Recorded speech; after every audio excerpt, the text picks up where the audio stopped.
Bom dia, que o Senhor Jesus continue abençoando poderosamente as nossas vidas, que tudo aquilo que o Senhor prometeu e projetou para as nossas vidas venha a se cumprir, que o Senhor continue conosco, cuidando de nós, da nossa família, dos nossos amigos, de todos aqueles que estão, no propósito de vida, que tem uma aliança com o Senhor, e também que venha abençoar todas as autoridades, os nossos pais, os nossos avós, os nossos filhos, todas as autoridades, em nome de Jesus.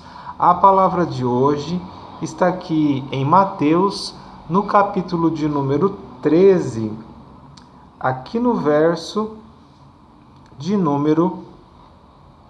Eu vou falar sobre a parábola do joio e do trigo, Então, o joio, essa parábola começa aqui no verso 24 e vai até o verso...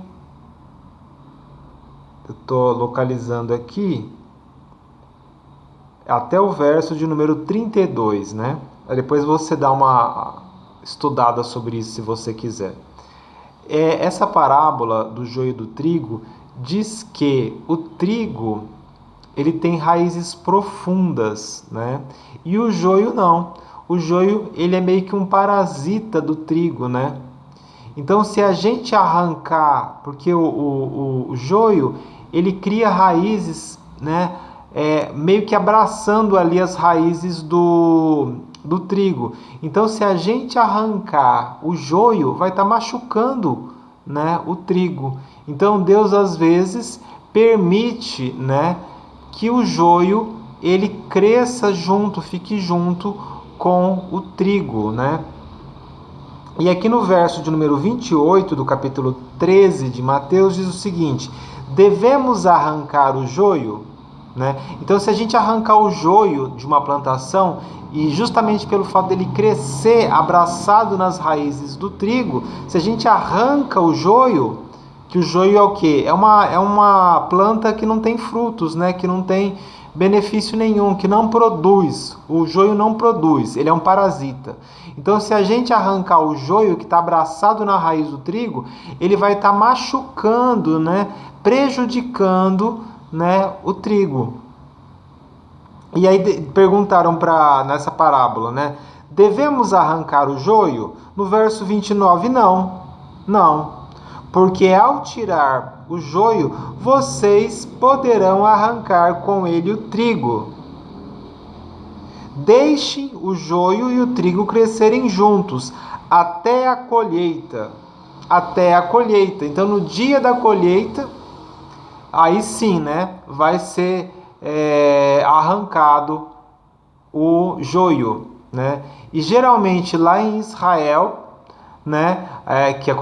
que essa parábola é uma parábola de Jesus, E geralmente as parábolas de Jesus eles fazem essas comparações, com plantações. Tem muitos textos na Bíblia que fala sobre semente, que fala sobre colheita. Então Jesus pegou esse exemplo, para dizer o seguinte, que no dia da colheita, no tempo certo, e geralmente a colheita em Israel era na época dos ventos fortes, Então, quando dava uma ventania, o trigo ele se abaixa, ele se curva, E o joio não. O joio tem um caule mais rígido. Então facilita, no dia da colheita facilita, porque sopra o vento, o joio fica de pé e o trigo, ele se curva. Então aí vem com uma foice, e consegue